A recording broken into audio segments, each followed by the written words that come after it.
Shalom, shalom, shalom. Bunyam Yasha Allah, Bunyam Tazadak, Bunyam Malak, Barakatham, Bahashem Yahawah, Bahashem Hamashiach Yahawashai, Kal Halayim La Yahawah Tham Yad. It's your brother Ak Lamak, the Preceptionist, representing Mount Zion Reborn, the Truth Tellers. And in this video is going to be a lesson over a topic you seldomly hear the teachers of our community teaching about. It's going to be called the Planting of Yahawah. They were established, uprooted, and will be perfected. So the scriptures from the beginning contain many promises that the Israelites acknowledge or fulfilled. There's no doubt about that.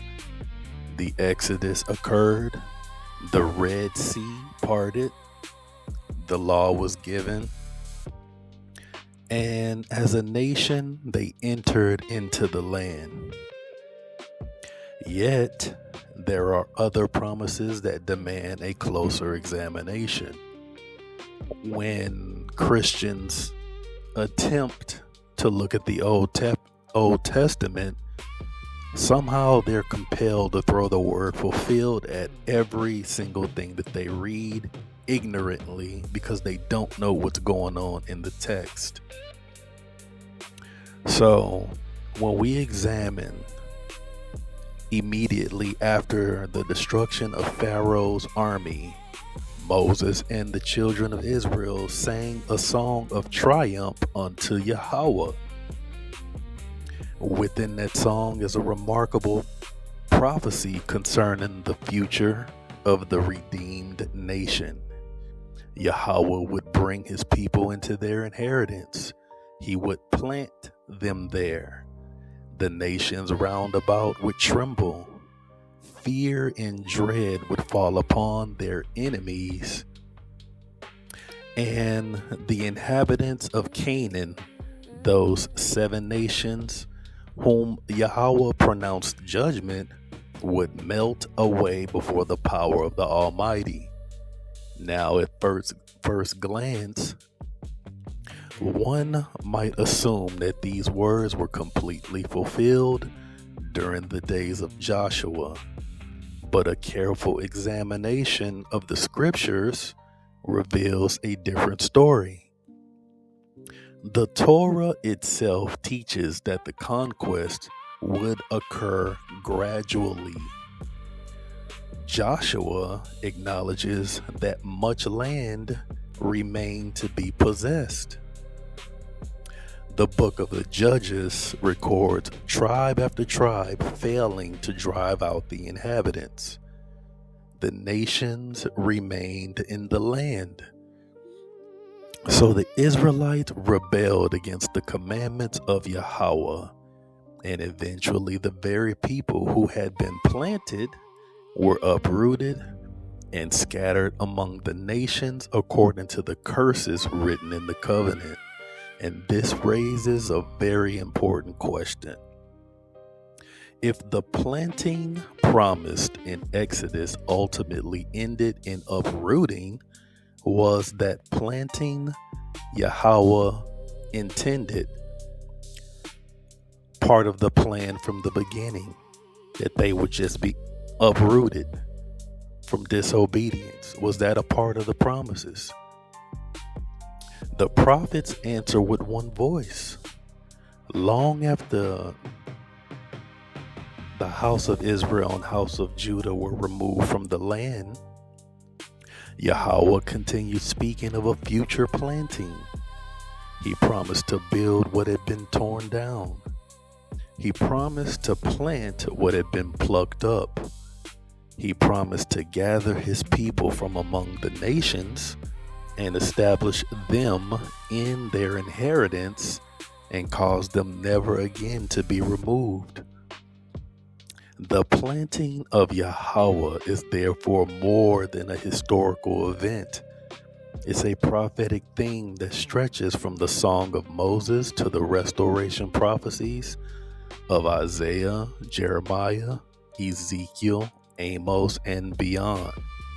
And it begins with redemption from Egypt, continues through judgment and captivity, and culminates in a future restoration in which every word spoken by Yahawah is finally brought to completion. The first planting established the people. The second planting perfects them.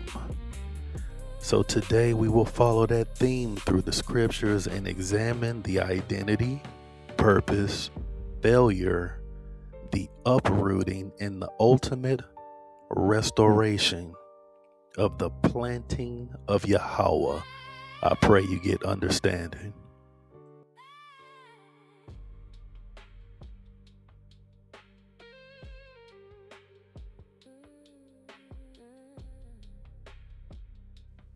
The first planting. The planting of the Israelites begins not with Joshua, but with Yahawah himself.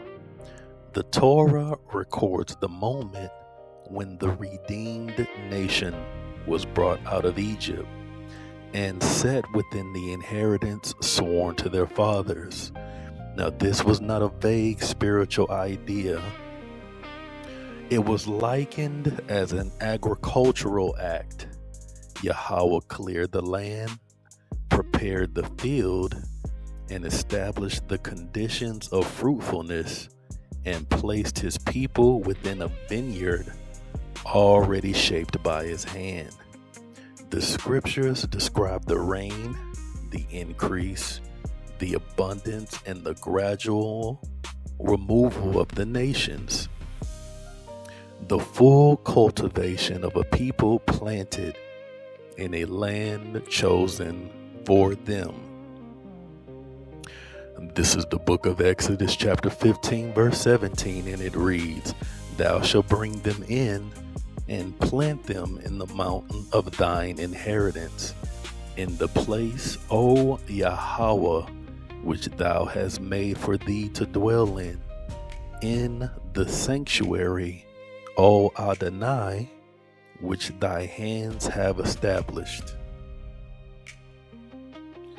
Notice that the Israelites had not entered the land. They were standing on the opposite side of the Red Sea.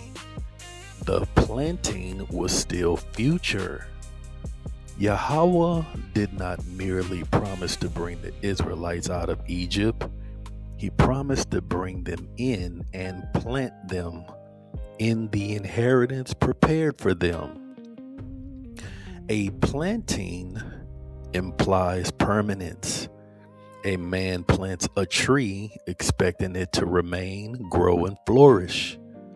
Thus, from the beginning, Yahawah presents the Israelites not as wanderers, but as a people destined to be established in the land he promised unto their fathers.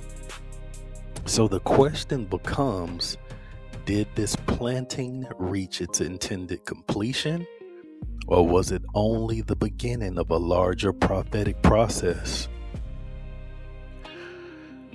This is the book of Exodus chapter 23, verses 27 through 30, and it reads, "I will send my fear before thee, and will destroy all the people to whom thou shalt come, and I will make all thine enemies turn their backs unto thee.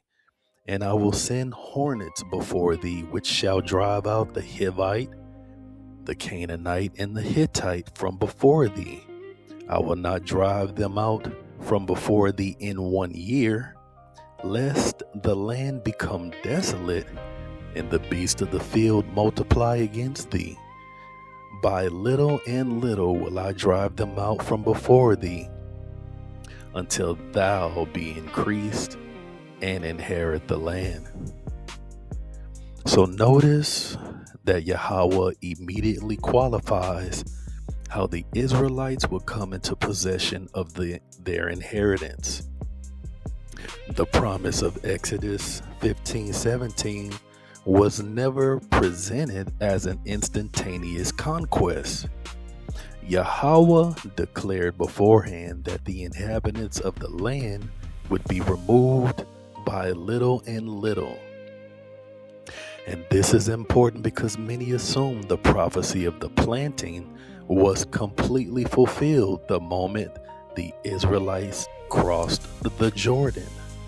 But the Torah itself says otherwise. The conquest would be progressive. The nations would remain in the land for a season.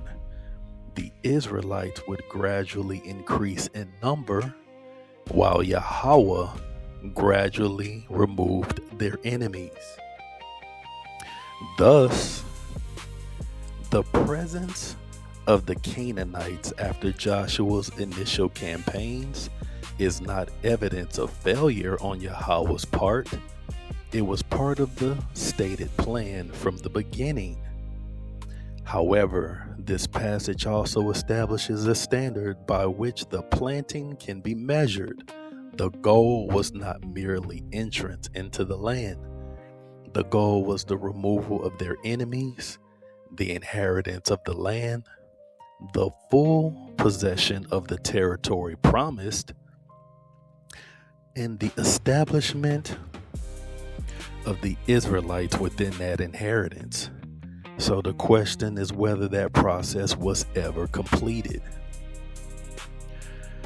This is the book of Deuteronomy chapter 7 verses 20 through 22, and it reads, "Moreover, Yahawah thy power will send the hornet among them, until they that are left and hide themselves from thee be destroyed. Thou shalt not be affrighted at them, for Yahawah thy power is among you, a mighty power and terrible. And Yahawah thy power will put out those nations before thee little by little, and thou mayest not consume them at once, lest the beasts of the field increase upon thee."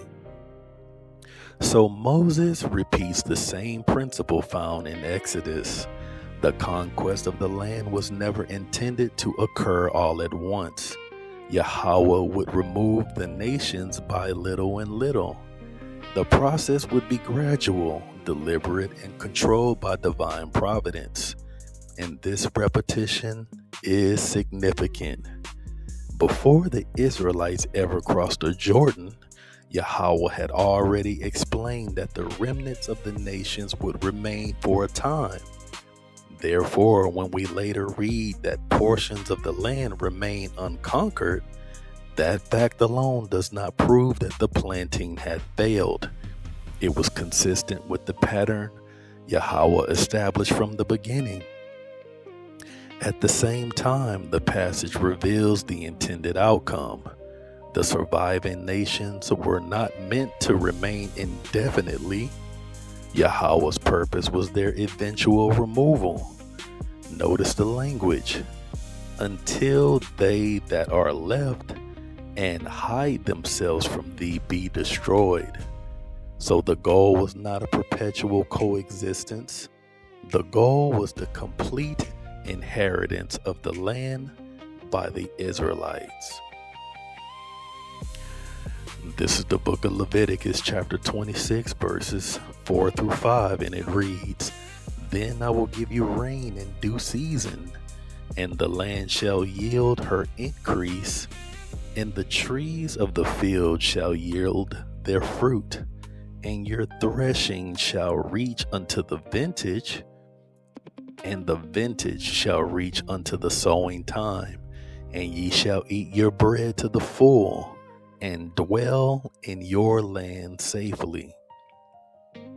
So before the Israelites ever entered the land, Yahawah revealed the conditions under which they would remain there. The promise was not merely that the Israelites would inherit the land. The promise was that the Israelites would dwell safely within it under Yahawah's blessing. Notice the language of abundance. Rain in due season, fruitful fields, productive vineyards, bread to the full, and safety. This describes more than occupation. It describes a covenant relationship wherein the land itself responds to the Israelites' obedience. The planting of Yahawah was therefore intended to produce fruit. A planted people dwelling under divine favor would enjoy peace, prosperity, and security within their inheritance. Yet this blessing was conditional. The Israelites' presence in the land was never an unconditional guarantee that they could never be removed. The same covenant that promised safety and abundance also contained warnings of judgment, desolation, and expulsion for rebellion.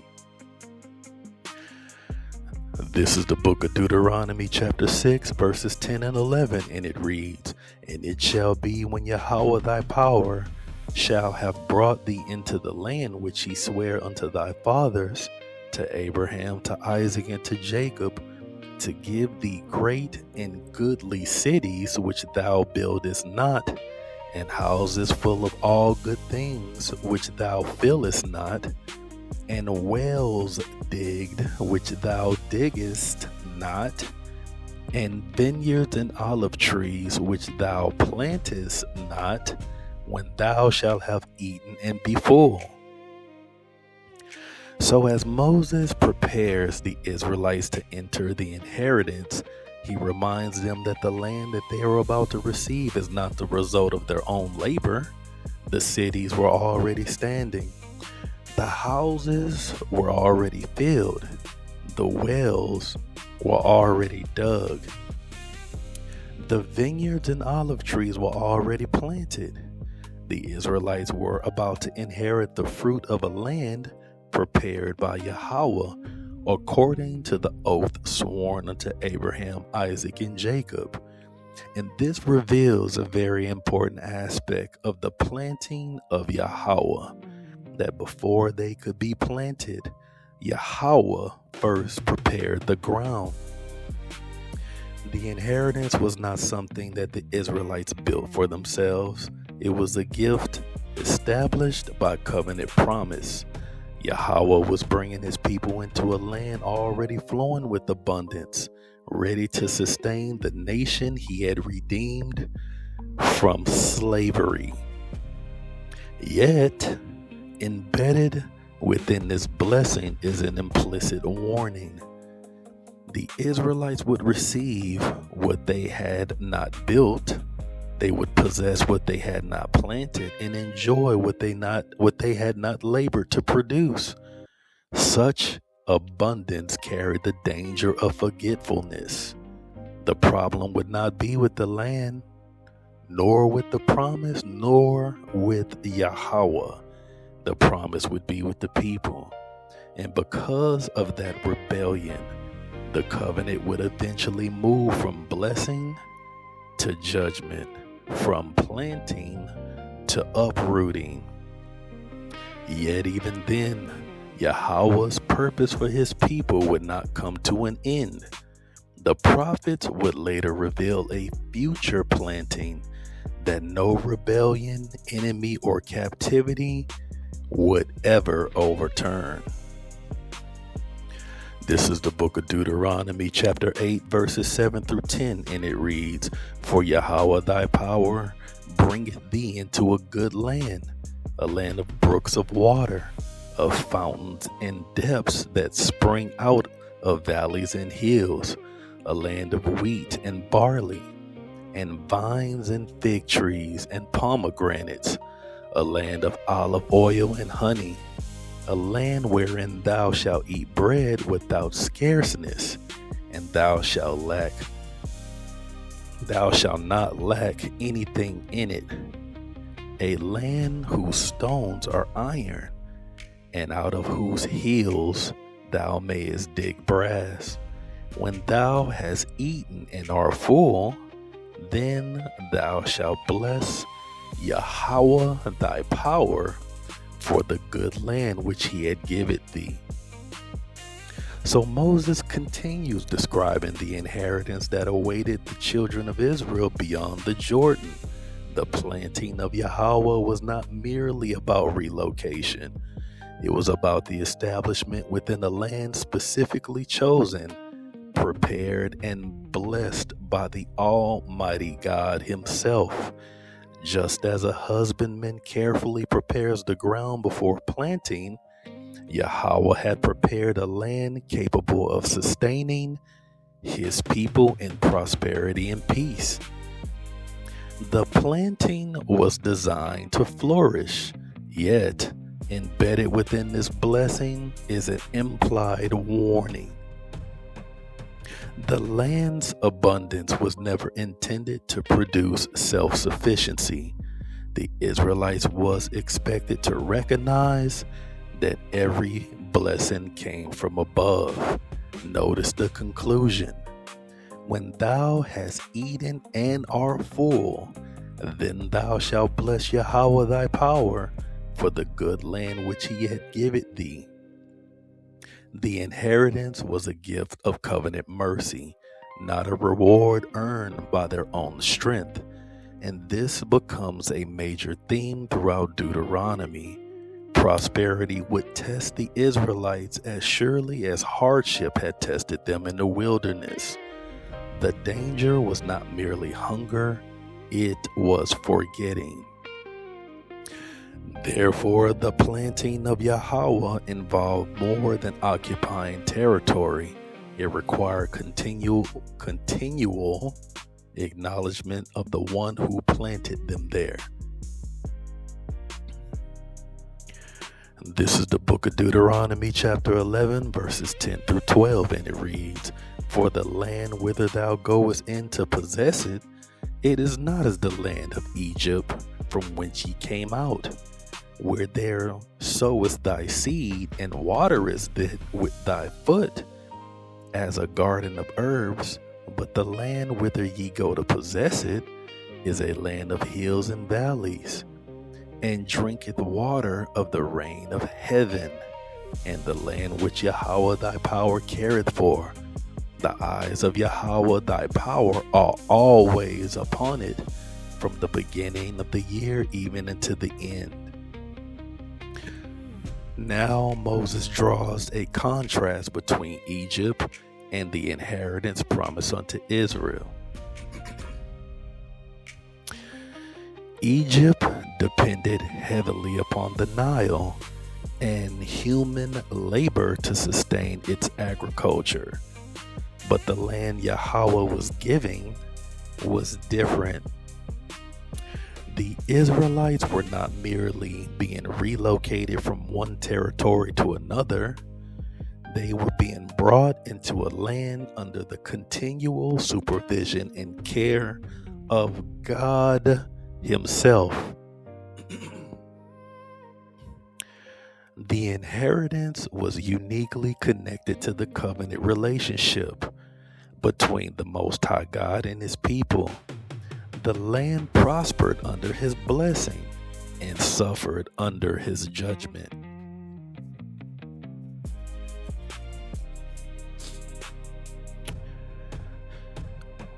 This is why the Torah repeatedly links obedience to agricultural abundance and disobedience to drought, famine, and desolation. The land was not operating independently. Yahawah actively governed its condition. So this reveals a very important aspect of the planting. The planter does not simply place a tree into the ground and walk away. He watches over it, he waters it, he tends it, he preserves it. Likewise, Yahawah's planting of the children involved his continual oversight and care. The blessings attached to the land were inseparable from obedience to Yahawah. Thus, the land itself becomes a witness to the covenant.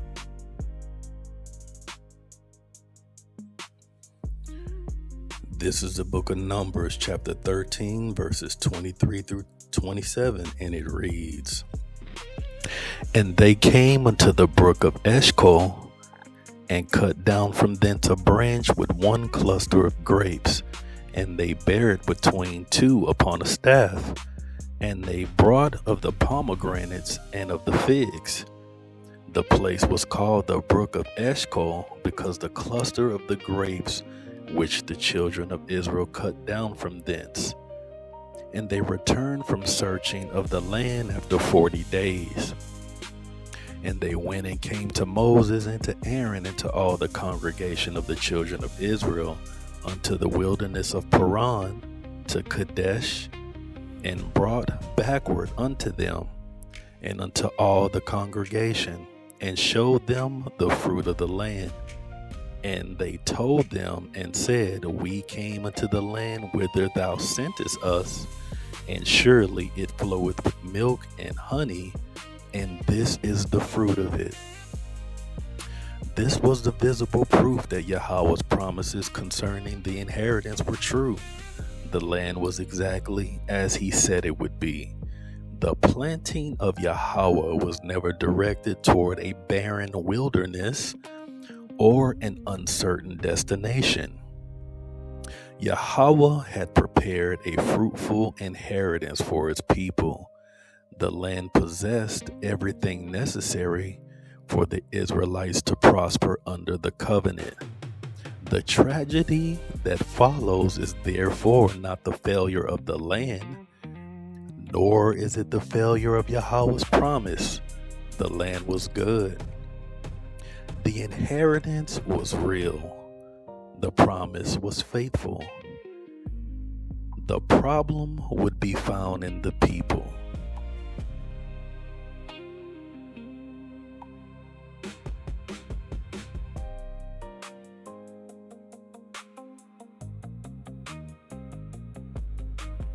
Now we move to the vineyard.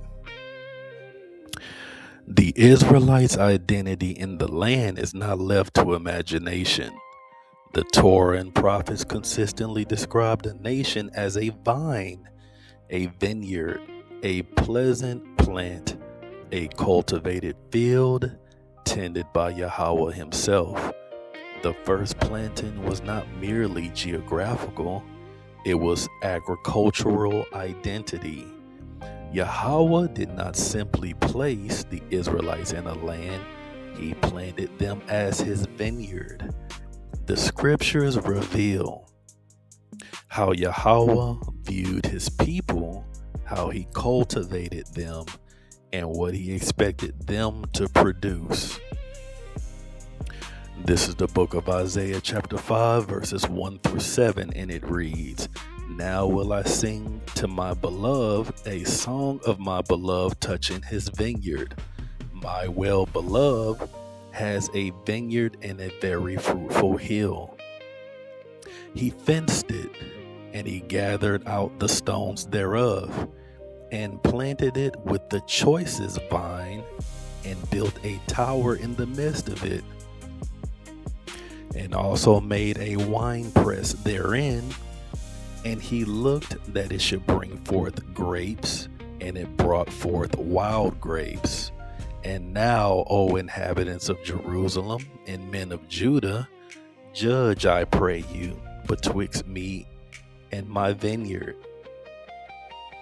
What could have been done more to my vineyard that I have not done in it? Wherefore, when I looked that it should bring forth grapes, it brought forth wild grapes. And now go to, I will tell you what I will do to my vineyard. I will take away the hedge thereof, and it shall be eaten up, and break down the wall thereof, and it shall be trodden down. And I will lay it waste, it shall not be pruned nor digged, but there shall come up briars and thorns, And I will also command the clouds that they rain no rain upon it. For the vineyard of Yahawah Tazabawah, the Lord of hosts, is the house of Israel, and the men of Judah his pleasant plant. And as he looked for judgment, but behold, oppression, for righteousness, but behold, a cry.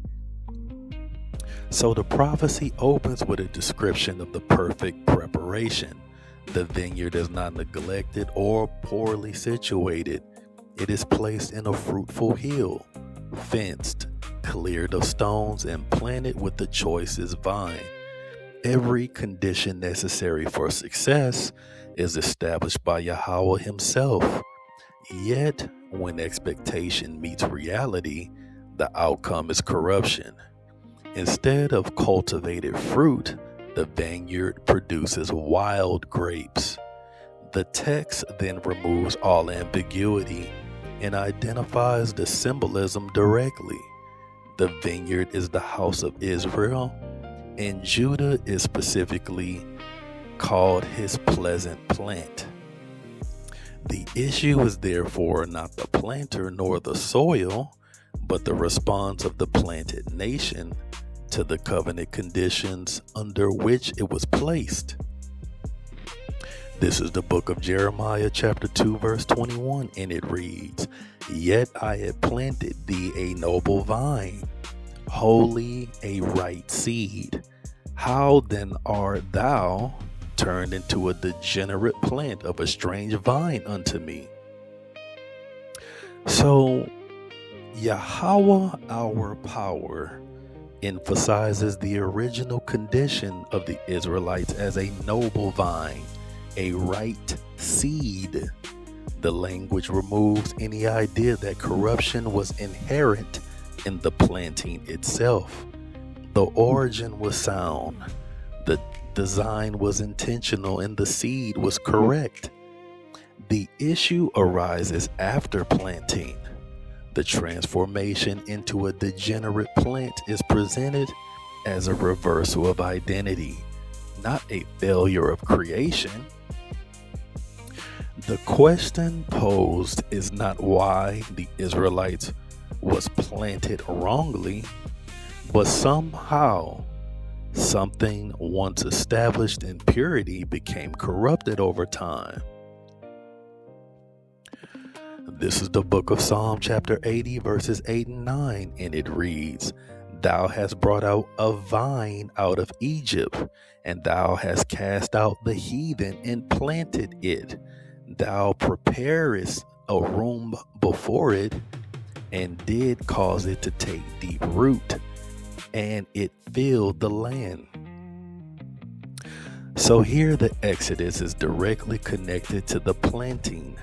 The Israelites are described as a vine brought out of Egypt and transplanted into the land of Canaan. The removal of the heathen and the preparation of the land are both attributed to Yahawah's action. The imagery continues with growth and expansion.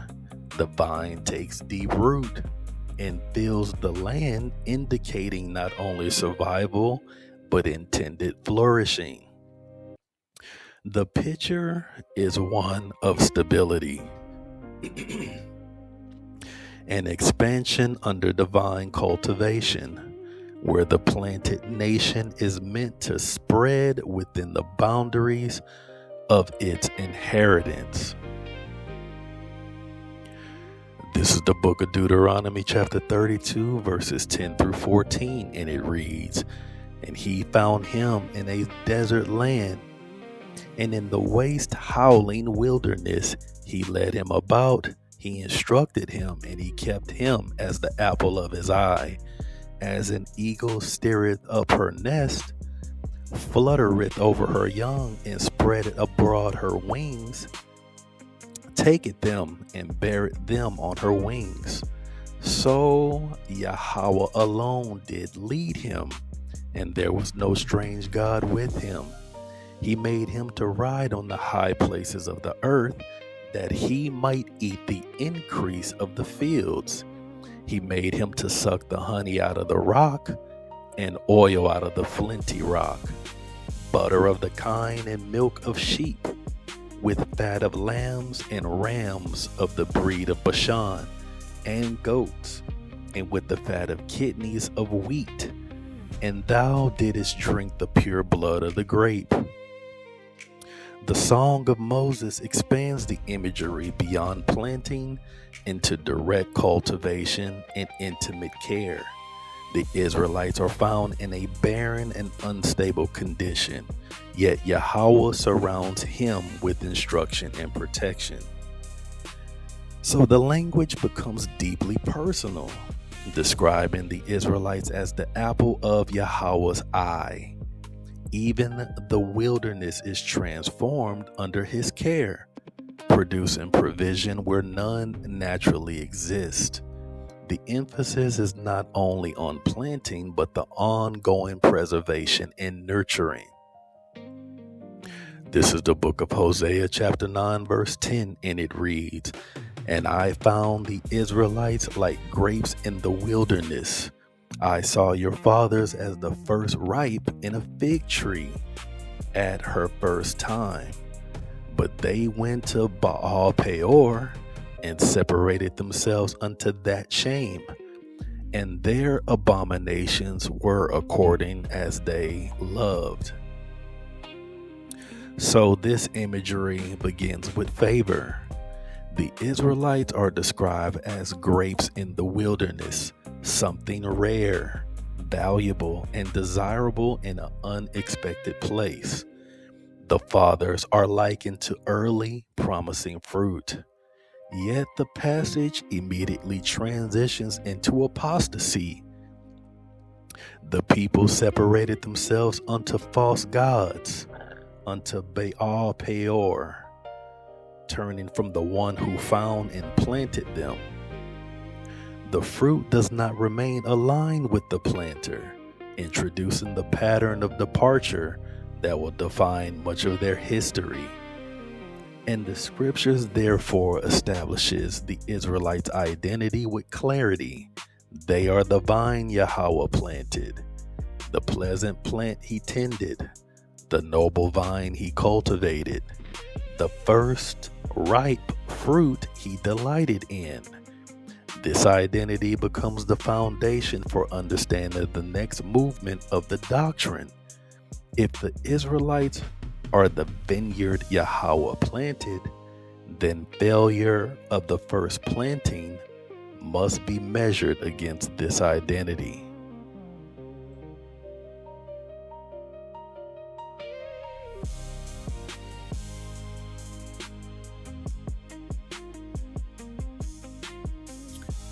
The failure of the first planting. The scriptures do not hide the truth. The vineyard Yahawah planted did not produce the fruit he required. The problem was not with the land, nor with the promise, nor with the planting, nor with the one who planted. The problem was with the people. The Torah, the historical books, the Psalms, and the prophets all testify that the first planting failed because the Israelites failed to walk in obedience. The cultivated vine became corrupt. The pleasant plant turned wild. The field Yahawah prepared remained unfinished, overgrown, and fruitless.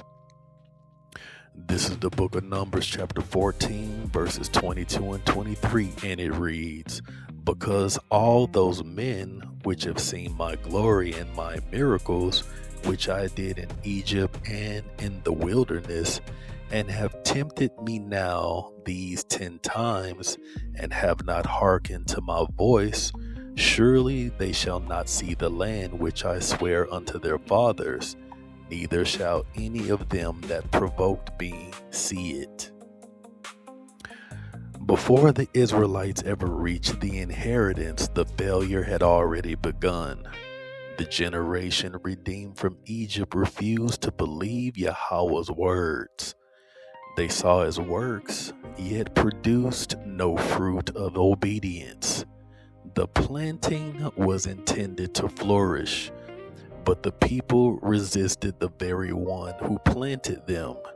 Their unbelief prevented them from entering into the land, revealing that the failure of the first planting began in the wilderness itself. This is the book of Psalms, chapter 95, verses 10 and 11, and it reads, 40 years long was I grieved with this generation, and said, it is a people that do err in their heart, and they have not known my ways, unto whom I swear in my wrath that they shall not enter into my rest. In this psalm, the confirmation is the same truth. Yahawah was grieved with the people he redeemed. The vineyard had not been planted in the land, yet the fruitlessness was already evident. The failure was not agricultural, it was covenantal. The Israelites' heart was not aligned with Yahawah's commandments, and the result was exclusion from the inheritance. This is the book of Joshua, chapter 13, verse 1, and it reads, Now Joshua was old and stricken in years, and Yahawah said unto him, Thou art old and stricken in years, and there remaineth yet very much land to be possessed. Even after Joshua's victories, the scriptures testify that the field was unfinished. The planting had begun, but the full inheritance had not been secured. The presence of the remaining nations was not a failure of Yahawah's promise. He had already declared the conquest would be gradual, but the fact that very much land remained unpossessed reveals that the Israelites did not complete the work Yahawah commanded. This is the book of Judges, chapter 1, verses 27 through 33, and it reads, Neither did Manasseh drive out the inhabitants of Beth Shean and her towns, nor Taanach and her towns, nor the inhabitants of Dor and her towns, nor the inhabitants of Ibleam and her towns, nor the inhabitants of Megiddo and her towns, but the Canaanites would dwell in that land. And it came to pass when Israel was strong that they had not put the Canaanites to tribute, and did not utterly drive them out. Neither did Ephraim drive out the Canaanites that dwell in Gezer, but the Canaanites dwelled in Gezer among them.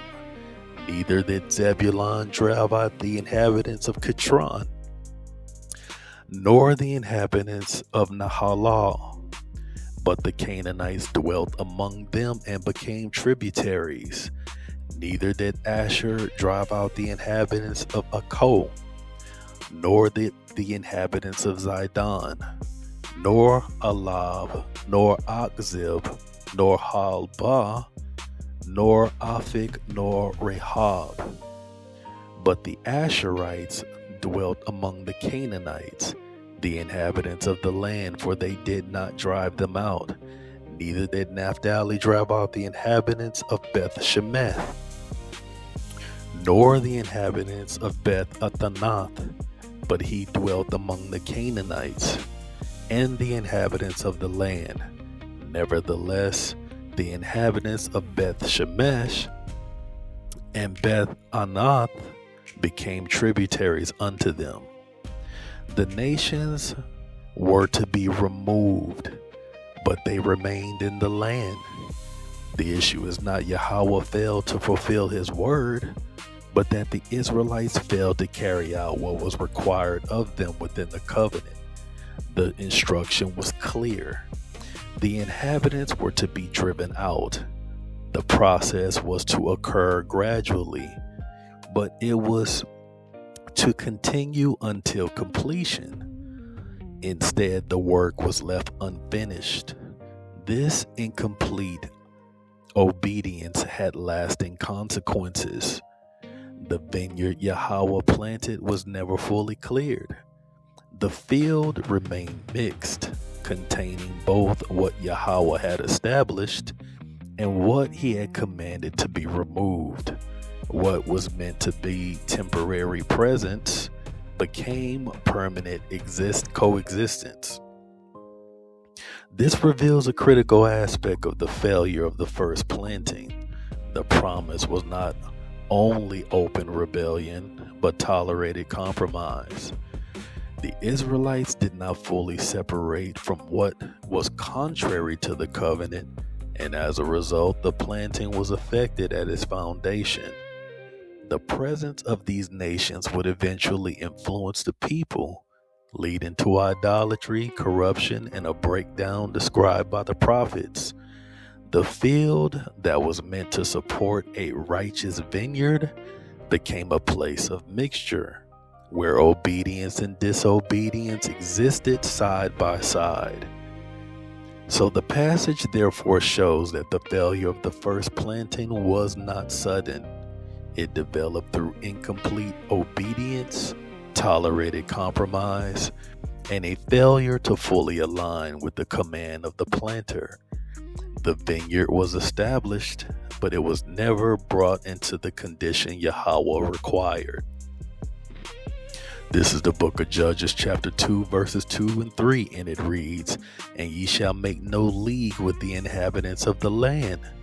Ye shall throw down their altars, but ye have not obeyed my voice. Why have ye done this? Wherefore I also said, I will not drive them out from before you, but they shall be as thorns in your sides, and their gods shall become a snare unto you." So here Yahawah himself declares the consequence. The Israelites' disobedience resulted in the nations remaining as thorns.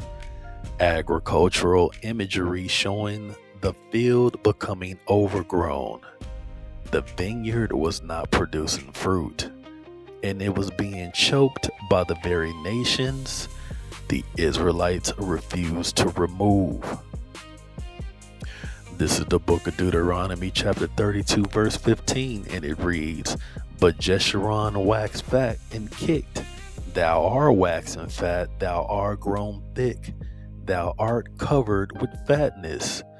Then he forsook God which made him, and lightly esteemed the rock of his salvation." The failure of the first planting began in prosperity. The vineyard produced, the people increased, and abundance was established. But instead of remaining aligned with Yahawah, they turned away from him.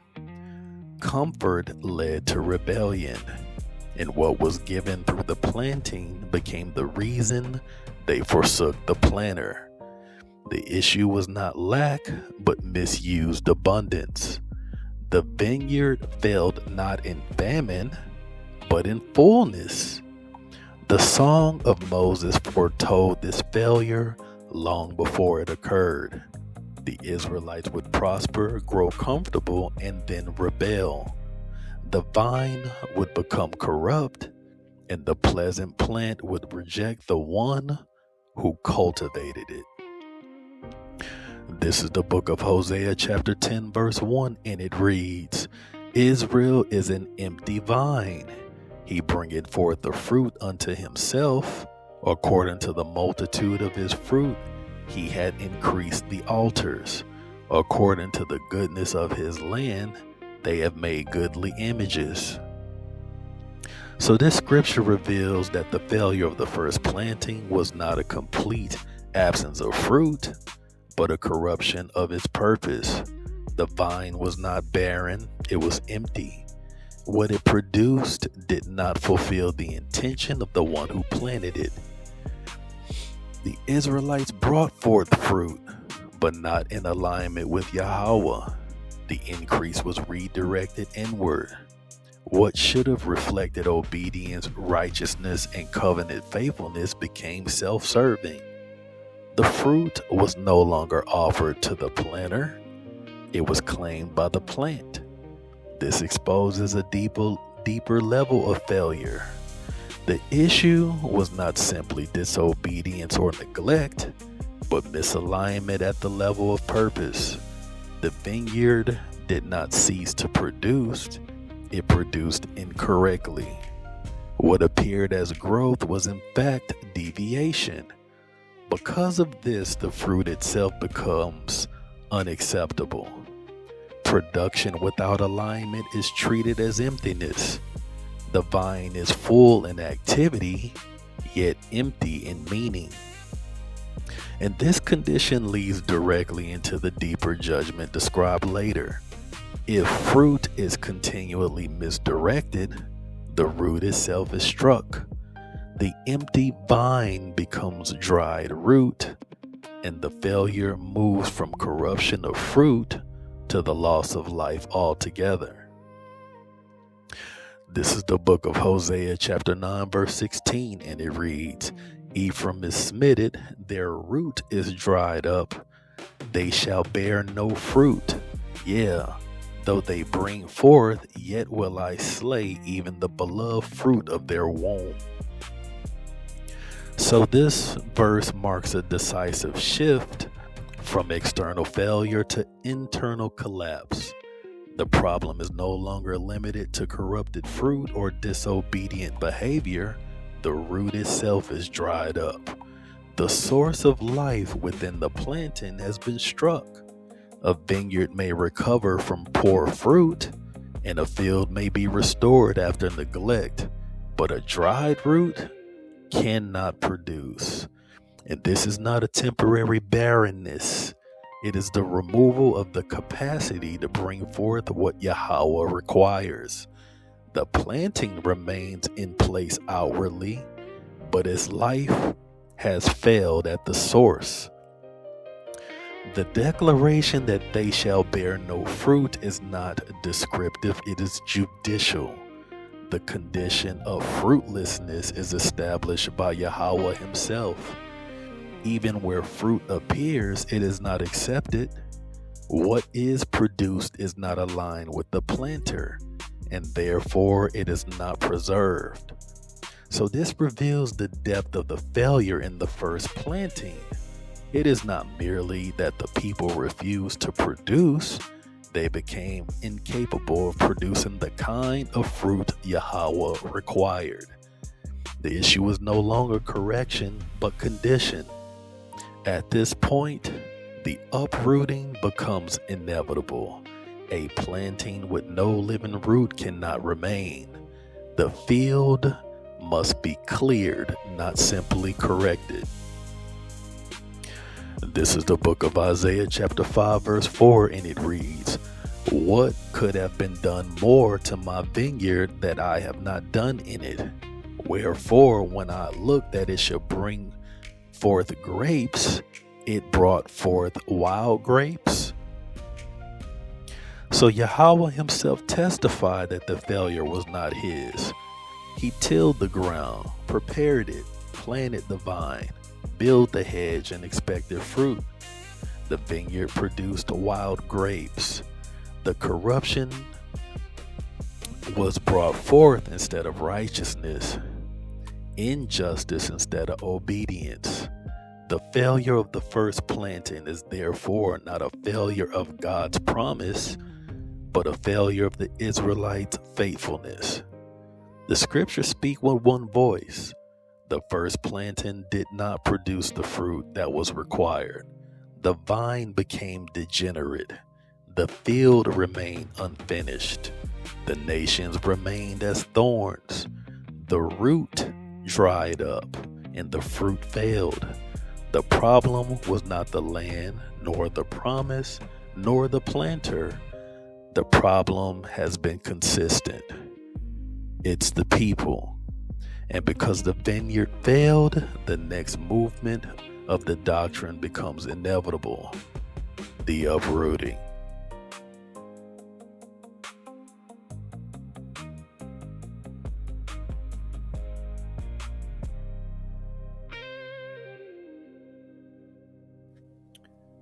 The inevitable uprooting.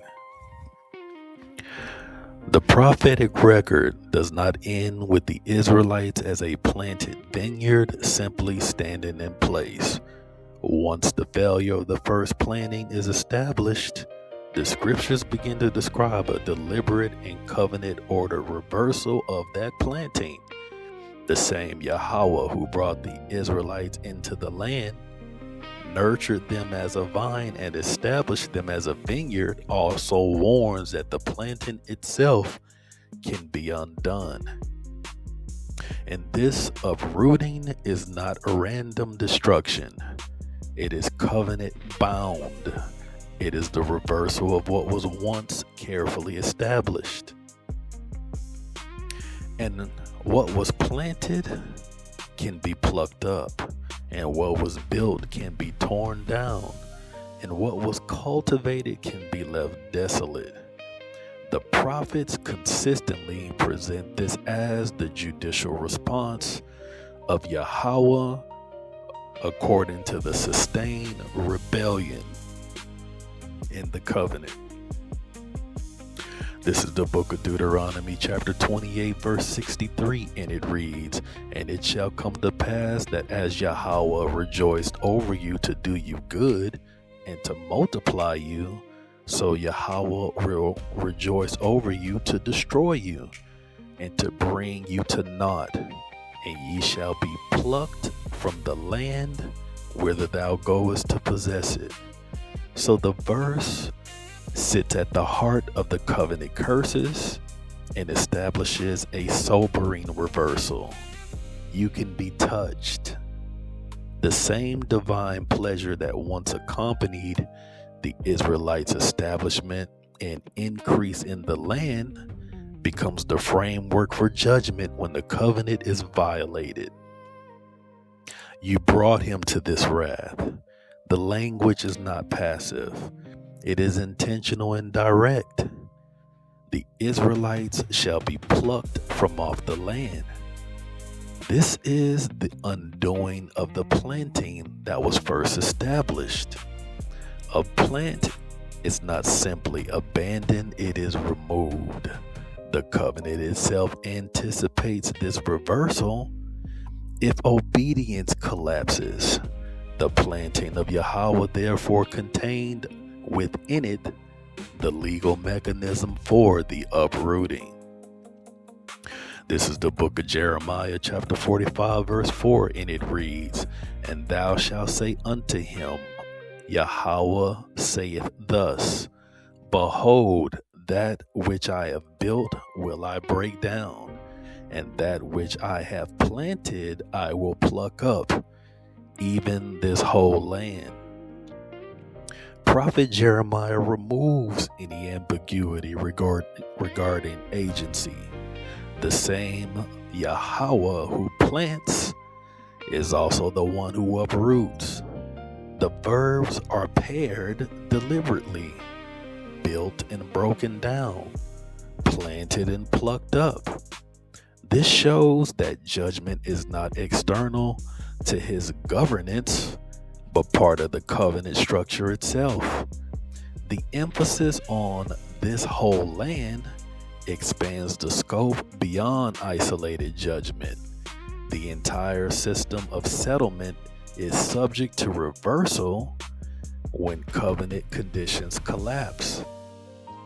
The planting is not independent of Yahawah's authority, therefore it is not immune from his corrective action. This is the book of Jeremiah chapter 31 verse 28, and it reads, "And it shall come to pass that like as I have watched over them to pluck up and to break down and to throw down and to destroy and to afflict, so will I watch over them to build and to plant, saith Yahawah." Here the Most High describes his active oversight over the process of uprooting. The same attentiveness once associated with planting and preservation is now applied to judgment. The phrase, "I have watched over them," is critical. because it implies ongoing supervision.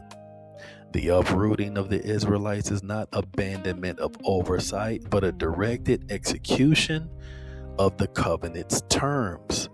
The planting did not escape the Most High's attention, and neither does its reversal. This is the book of Leviticus chapter 18 verse 28, and it reads, "For all these abominations have the men of the land done, which were before you, and the land is defiled, that the land spew not you out also when ye defile it, as it spewed out the nations that were before you." The language intensifies, but the agency does not change. The land is not acting independently, nor does it possess authority of its own. Rather, it reflects the judgment executed by the Most High according to the terms of the covenant. The description of the land spewing out its inhabitants illustrates the completeness of that judgment. The rejection, therefore, is not environmental but judicial. The same Most High God who planted his people in the land now removes them from it. The land no longer sustains the people, not because its nature has changed, but because Yahawah has withdrawn his sustaining presence due to their defilement. This is the book of Leviticus chapter 26 verses 32 through 35, and it reads, "And I will bring the land into desolation, and your enemies which dwell therein shall be astonished at it. And I will scatter you among the heathen, and will draw out the sword after you, and your land should be desolate, and your cities waste. Then shall the land enjoy her Sabbaths, as long as it lieth desolate, and ye shall be in your enemies' lands. Even then shall the land rest and enjoy her Sabbaths. As long as it lieth desolate, it shall rest, because it did not rest in your Sabbaths when you dwelt upon it." The desolation of the land does not indicate an independent force acting upon the children, but the full execution of the covenant judgment by the Most High God himself. The same power who planted his people within the land now removes them from it, and the condition of the land reflects that removal. What once yielded abundance under obedience now stands empty under judgment, not because its nature changed, but because Yahawah hath withdrawn his sustaining presence according to the terms of the covenant. The land's desolation is therefore not random devastation, but fulfillment. Its rest testifies that the planting has been reversed. The field that once supported the vine is left without it, and the absence of the people becomes part of the judgment itself. And this is not merely loss of possession, it is the undoing of the initial planting. This is the book of Jeremiah chapter 18 verse 7 through 10, and it reads, "At what instant I shall speak concerning a nation and concerning a kingdom, to pluck up and to pull down and to destroy it. If that nation against whom I have pronounced turn from their evil, I will repent of the evil that I had thought to do unto them. And at what instance shall I speak concerning a nation and concerning a kingdom, to build and to plant it? If it do evil in my sight, that it obey not my voice, then I will repent of the good wherewith I said I would benefit them." Prophet Jeremiah expands the principle beyond Israel alone. Yahawah's authority over nations is compared to a potter shaping clay. Nations are not fixed structures. They are subject to his shaping, correction, or removal. See the sequence of verbs: pluck up, pull down, destroy. It mirrors agricultural and architectural reversal. What was formed can be unformed. What was established can be dismantled. The Israelites' experience is therefore part of a larger principle of divine governance over all planted nations. This is the book of Jeremiah, chapter 24, verses 9 and 10, and it reads, "And I will deliver them to be removed into all the kingdoms of the earth for their hurt, to be a reproach and a proverb, a taunt and a curse, in all places whither I shall drive them. And I will send the sword, the famine, and the pestilence among them, till they be consumed from off the land that I gave unto them and their fathers." See, the imagery of figs reinforces the vineyard motive. Here the fruit is characterized, and all the bad figs are not simply discarded, but dispersed among the nations. This introduces the scattering as a form of uprooting.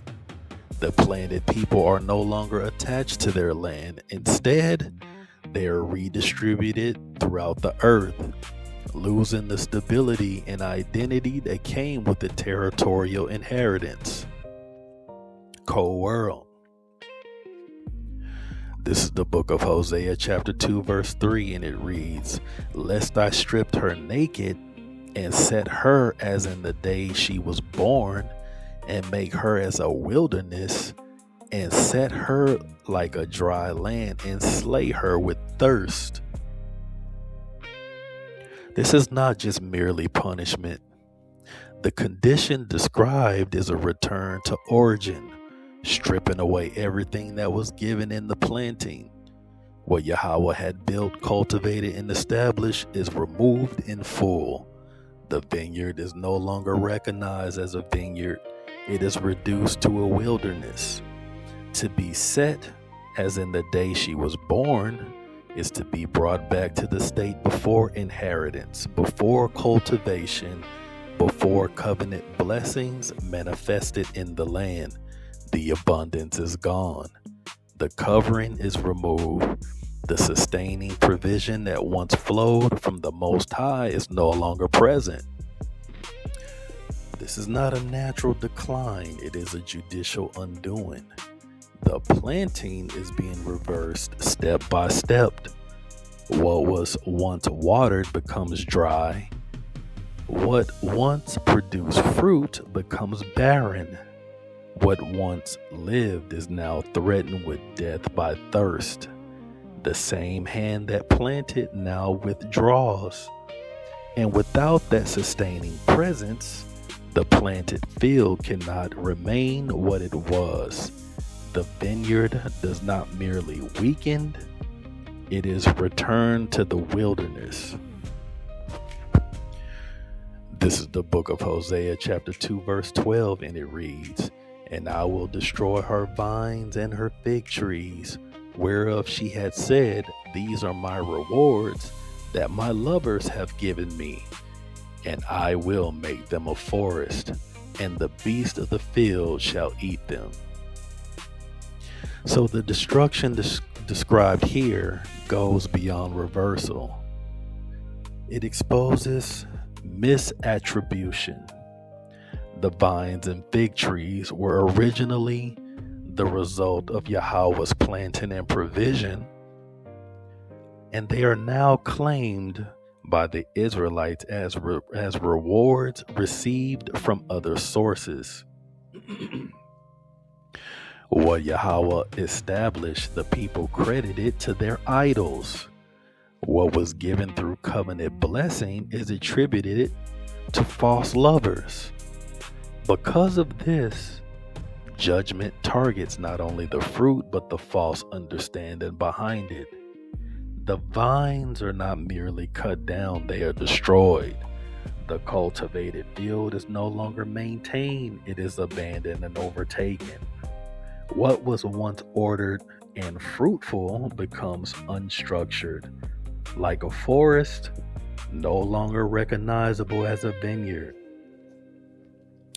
This transformation is very critical. A vineyard requires careful planting, pruning, and oversight. A forest grows wild without cultivation or purpose. The shift from a vineyard to forest signifies the complete collapse of the planted order. What the Most High first structured is no longer preserved because the people rejected the one who established it. The beast consuming the field further illustrates the vulnerability. Without Yahawah's protection, what was once secured is now exposed. The fruit is no longer preserved for its intended purpose. It is consumed and wasted.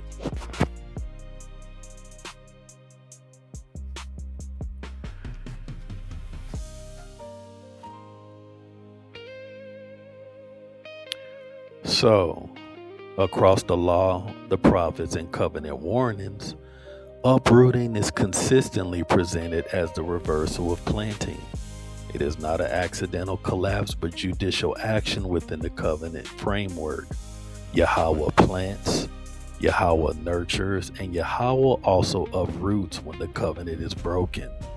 The vineyard is not abandoned, it is judged. The field is not forgotten, it is laid waste. The nation is not erased in identity, it is removed from its inheritance and scattered among the nations. Yet, in this stage, the prophetic narrative does not terminate. The same writings that describe uprooting also begin to speak of replanting, regathering, and restoration. And this indicates that uprooting, while severe and comprehensive, is not the final word in the planting of Yahawah.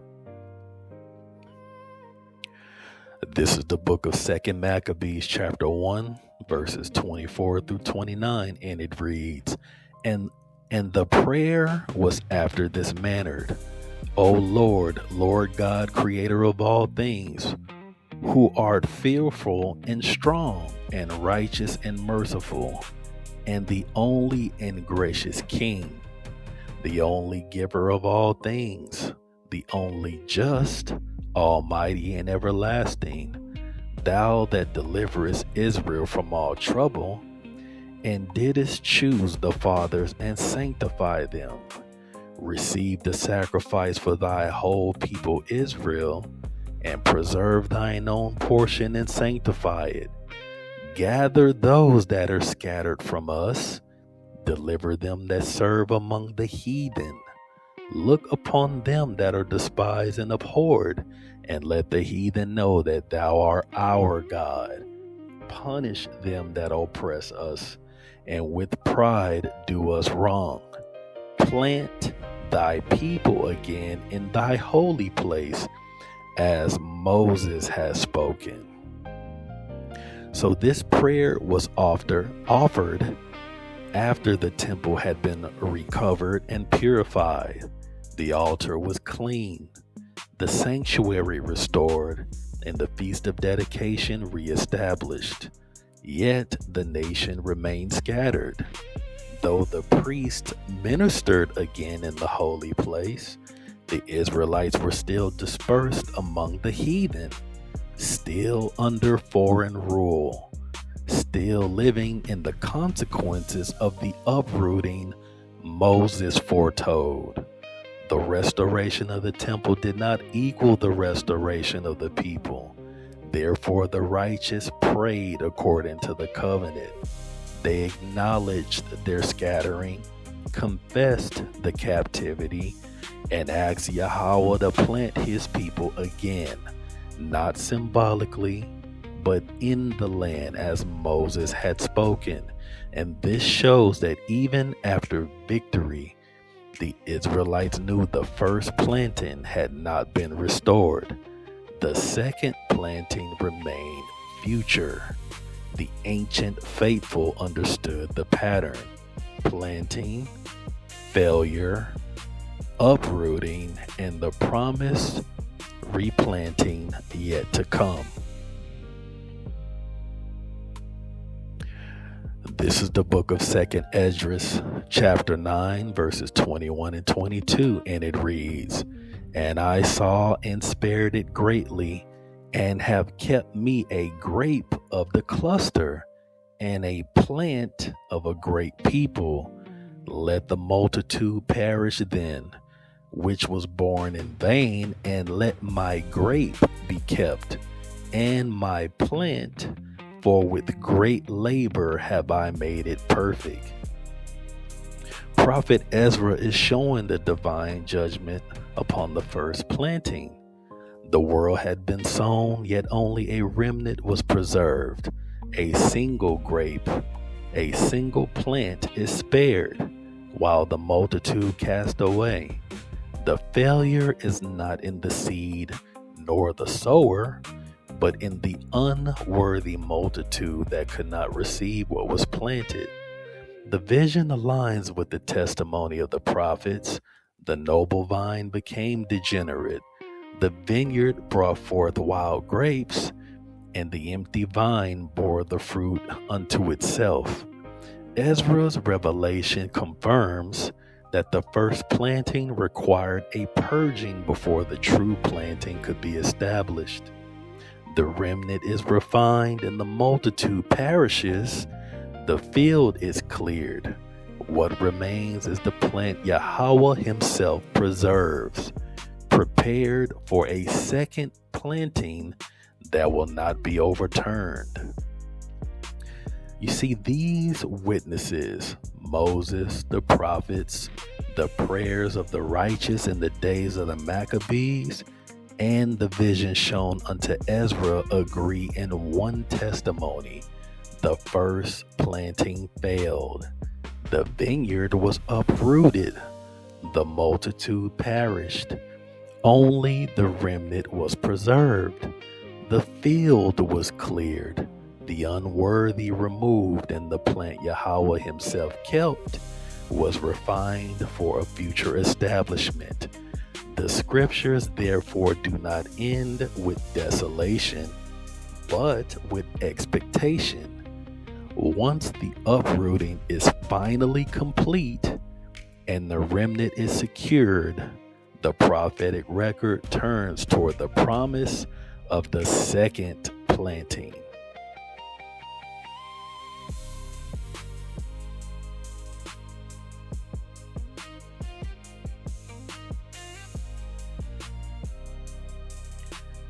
The promise of a second planting.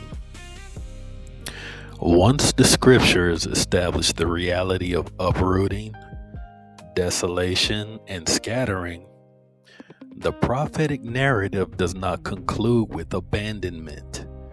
Instead, it turns in a different direction altogether. The same prophets who described the first vineyard becoming waste also speak with the consistency about a second act of Yahawah's purpose: a replanting, rebuilding, and a restoration of fruitfulness that surpasses the first. This second planting is not framed as an alternative plan. It is presented as the continuation and completion of Yahawah's original intention. After judgment has run its course and the covenant people are refined through chastening and dispersion, the language becomes more deliberate, more permanent, and in some cases, absolute in its assurance. This is the book of Jeremiah, chapter 24, verse 6, and it reads, "For I will set mine eyes upon them for good, and will bring them again to this land. And I will build them and not pull them down, and I will plant them and not pluck them up." So This verse introduces a structural reversal of everything seen in the first planting. It is intentionally balanced against earlier judgments, where the prophets once spoke of building and breaking down, planting and plucking up. Jeremiah now records that a declaration where only one half remains active. The emphasis is no longer on the possibility of removal, but on its removal from possibility. Yahawah does not simply promise restoration to the land. He defines the nature of the restoration as one that excludes uprooting altogether. The second planting carries a built-in permanence that was not present in the first arrangement. The land is no longer probationary, under constant threat of reversal. It becomes a settled inheritance, finally, under confirmed favor. This is the book of Jeremiah, chapter 32, verse 41, and it reads, "Yeah, I will rejoice over them to do them good, and will plant them in this land assuredly with my whole heart and with my whole soul." So here the language moves beyond legal covenant structure into expression of complete divine intent.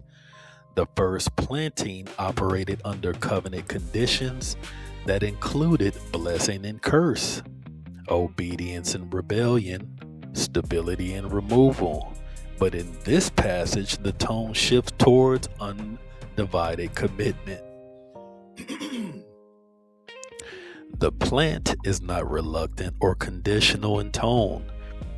It is described as something Yahawah himself rejoices in. The repetition, "my whole heart and my whole soul," emphasizes the total alignment between intention and outcome. There is no divided purpose, no competing outcome, no alternative trajectory of uprooting embedded within the declaration. The second planting is characterized by full divine investment without fragmentation of intent. The prophets do not only describe restoration of the vineyard, they also reveal the foundation upon which that restoration stands. Isaiah speaks of a singular figure within the language of planting. This is the book of Isaiah, chapter 53, verses 2 through 5, and it reads, "For he shall grow up before him as a tender plant, and as a root out of dry ground. He had no form nor comeliness. When we shall see him, there is no beauty that we should desire him. He is despised and rejected of men, a man of sorrows and acquainted with grief, and we hid, as it were, our faces from him. He was despised, and we esteemed him not. Surely he had borne our griefs and carried our sorrows, yet we did esteem him stricken, smitten of God, and afflicted. But he was wounded for our transgressions, he was bruised for our iniquities. The chastisement of our peace was upon him, and with his stripes we are healed." This tender plant emerges not in a cultivated field, but in dry ground, an environment lacking the conditions that once surrounded the Israelites in the first planting. There is no abundance, no established kingdom, no favorable setting. Instead, he grows under oppression, under the rule of a heathen power, and under constant threat, even from his youth. Where the first planting failed in a land flowing with milk and honey, this tender plant endures in hardship, where the vineyard produced wild grapes despite perfect preparation from the Most High, this tender plant remains faithful under pressure. He keeps the charge of Yahawah, fulfills the mission set before him, and does not become corrupt like the vineyard that came before. This reveals the difference between the first and second planting. The first exposed the failure of the people even under ideal conditions. The second is established upon a righteous root that cannot fail even in the worst conditions. Isaiah reveals the existence of a righteous plant established under conditions where the first vineyard failed, but the scriptures do not stop at identifying the plant. They also explain how life, growth, and fruit now operate through that foundation. This is the book of John, chapter 15, verse 5, and it reads, I am the vine, and ye are the branches. He that abideth in me, and I in him, the same bringeth forth much fruit. For without me you can do nothing. So the structure of the second planting is revealed with clarity. The life of the branches is not independent. It does not originate within themselves, nor is it sustained by their own strength. The branches produce only by remaining connected to the vine. The failure of the first planting exposed what happens when the people stand apart from the source of life. Corruption follows, fruit fails, and the planting collapses. But here, that separation is removed as the foundation. Yet, this connection does not eliminate responsibility, it defines it. The branches are not lifeless extensions with no obligation. They are living parts of the vine, required to maintain in alignment with it. The same voice that says, I am the vine, also commands obedience. The fruit produced is not arbitrary, it is the fruit of righteousness, keeping of the commandments, the manifestation of the will of Yahawah through those who abide. This establishes the decisive difference between the first and second planting. The first planting placed the people in a prepared land and commanded them to produce, yet they departed from the commandments and became corrupt. The second planting binds the people to a living root that has already proven itself incapable of failure, and through that connection enables the obedience that was lacking before. The branches do not produce fruit by belief alone, nor by independent effort.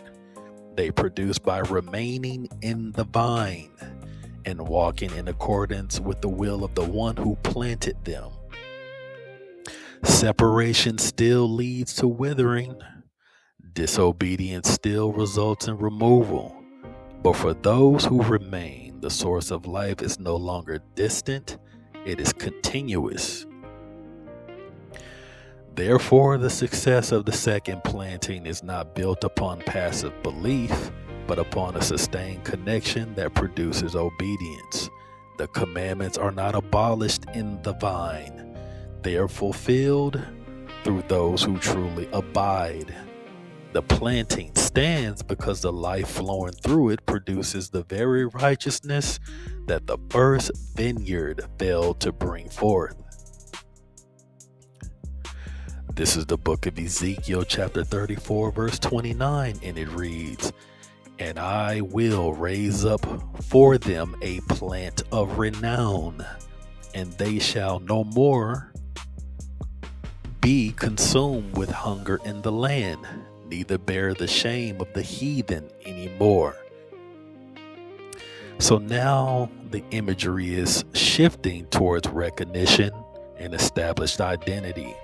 The plan is no longer restored but distinguished. It is described as something that will be known, acknowledged, and recognized in its stability and fruitfulness. The condition that was marked once by planting, hunger, instability, exposure, is explicitly removed. What replaces it is provision and security. The language of no more consumed with hunger suggests not only physical abundance, but the end of covenant deprivation that characterized the earlier stage of their history. The planting is now associated with established reputation and sustained blessing.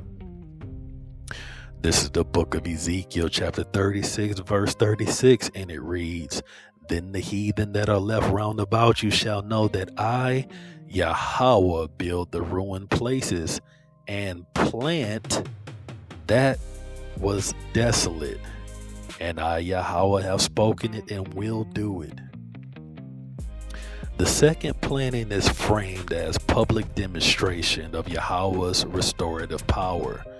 The desolate field is not ignored or bypassed. It becomes the direct object of divine attention. The heathen surrounding the Israelites become witnesses to the transformation. What was once a land marked by ruin and judgment is now rebuilt and replanted in full view of those who once observed its desolation. The emphasis is not only restoration for the Israelites' benefit, but vindication of Yahawah's covenant in the eyes of the heathen. The planting itself becomes a testimony. This is the book of Amos, chapter 9, verses 14 and 15, and it reads, "And I will bring again the captivity of my people Israel, and they shall build the waste cities and inhabit them, and they shall plant vineyards and drink the wine thereof. They shall also make gardens and eat the fruit of them. And I will plant them upon their land, and they shall no more be pulled out of their land, which I have given them, saith Yahawah." So the prophetic language reaches a level of finality that was not present in earlier stages. The second planting is explicitly defined as irreversible. The people are not only restored to the land, they are established in such a way that removal is no longer part of the covenant cycle. The phrase "no more be pulled up" functions as a boundary marker between the first and second planting. What once included conditional removal is now closed to that possibility. The emphasis is not on temporary restoration, but the permanent settlement under divine assurance. This is the book of Ezekiel, chapter 28, verse 26, and it reads, "And they shall dwell safely therein, and shall build houses and plant vineyards.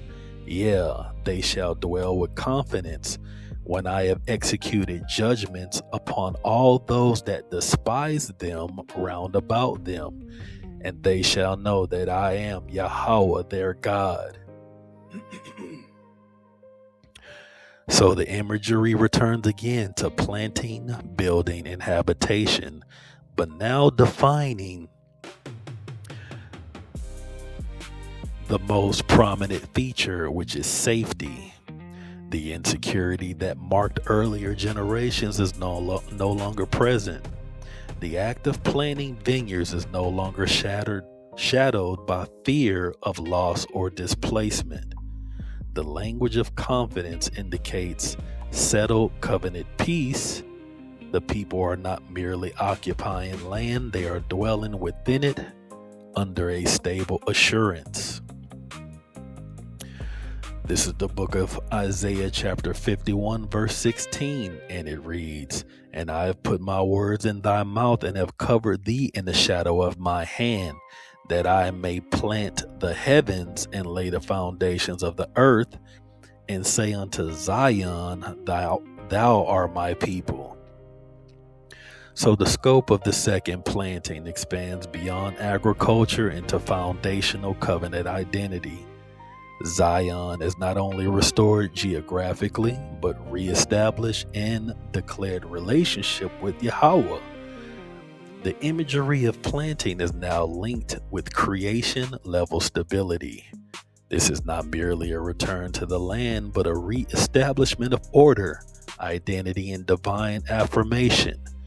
Zion is not only replanted, it is re-identified as belonging fully and securely to Yahawah. This is the book of Matthew, chapter 15, verse 13, and it reads, "But he answered and said, Every plant which my heavenly Father had not planted shall be rooted up." The second planting also involves purification. Alongside restoration comes removal. Anything not established by Yahawah is not permitted to retain its placement within the field. This establishes exclusivity within the final planting. It is not a mixed field of competing growths, but a purified planting where only what Yahawah has established remains. The field is not only restored, it is cleansed. This is the book of Deuteronomy, chapter 22, verse 9, and it reads, "Thou shalt not sow thy vineyard with diverse seeds, lest the fruit of thy seed which thou hast sown and the fruit of thy vineyard be defiled." So the second planting cannot contain mixture. The law itself forbids it. Yahawah commanded that no vineyard be sown with diverse seed, for mixture corrupts the field and defiles the fruit. This agricultural commandment reveals a covenant principle. The planting of Yahawah cannot receive what Yahawah did not sow. The first planting became corrupt because the vineyard turned aside and mingled itself with what the covenant forbade. But in the second planting, this possibility is removed entirely. Yahawah confirms the same standard when he declares that every plant not planted by the Father shall be rooted up. The final planting is therefore a purified field, free from mixture, free from foreign growth, free from the corruption that marked the first. The vineyard of Yahawah stands at the end as a single planting established by his hand alone.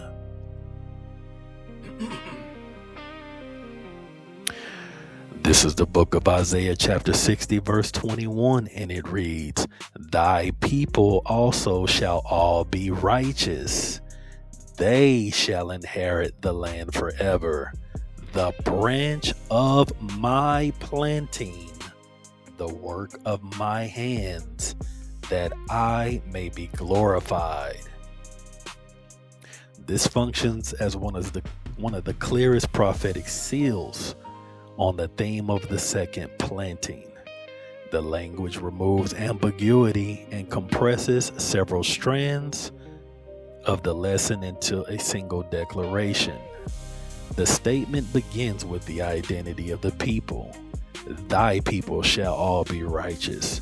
And this is significant because it addresses the internal condition of the planted nation. The first planting was marked by corruption of fruit, mixed obedience, and repeated covenant failure. But right here, righteousness is not partial or intermittent, but collective and defining. The entire people are described under one condition: righteousness as their settled state. The promise then moves towards inheritance. They shall inherit the land forever. This directly contrasts with earlier history of occupation followed by uprooting.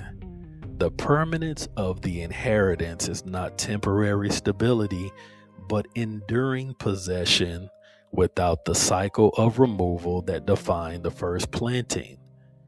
Then the text identifies the covenant imagery explicitly. The branch of my planting, the work of my hands. And this is not symbolic inference, it is direct terminology. The people are described as a product of Yahawah's own planting activity. The language returns to creation level agency. What exists is not self-generated nor sustained by political strength, but formed and maintained by divine workmanship. And finally, the purpose is stated, that I may be glorified. The second planting is not only about restoring the Israelites to the land, but about the visible demonstration of Yahawah's faithfulness, power, and covenant integrity through a people who finally reflect what he intended from the beginning. The difference between the first and the second planting is not the land, but the people. The first planting placed Israel in a prepared land. The second planting prepares Israel for the land. And in closing, when the prophetic record is traced from beginning to end, a single pattern emerges with consistency and precision. Yahawah speaks of a people planted, not scattered. A vineyard is established, not left wild. A field is cultivated, not left uncared for. Yet within the same covenant framework, the scriptures also speak of failure, corruption of fruit, and ultimately uprooting from the land. The first planting is therefore undeniable in its reality, but incomplete in its outcome. The Israelites are brought out and brought in and planted in the inheritance. Yet the prophets repeatedly testify that the fruit did not match the expectation of the planter. What should have produced righteousness instead produced rebellion, and what was meant to be a stable vineyard became a field marked by thorns, wild grapes, and eventual desolation. Because of this, the covenant itself unfolds in its full structure: planting, failure, uprooting. But the prophets do not leave the matter there. Alongside the language of judgment, another line of prophecy persists, one that speaks of return, rebuilding, replanting, and a future state of permanence that the first planting never achieved. This second planting is not presented as a replacement covenant, but as the completion of what has always and what was always intended. Once judgment has refined the people and removed rebellion from the field. It is here that the tension of the entire lesson resolves. The same Yahawah who planted in Exodus also uproots in judgment. And the same Yahawah who uproots in promises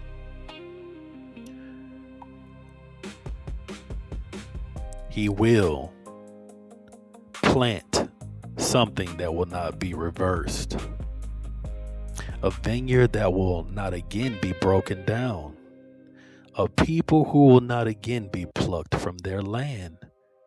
And righteousness that is not intermittent but established.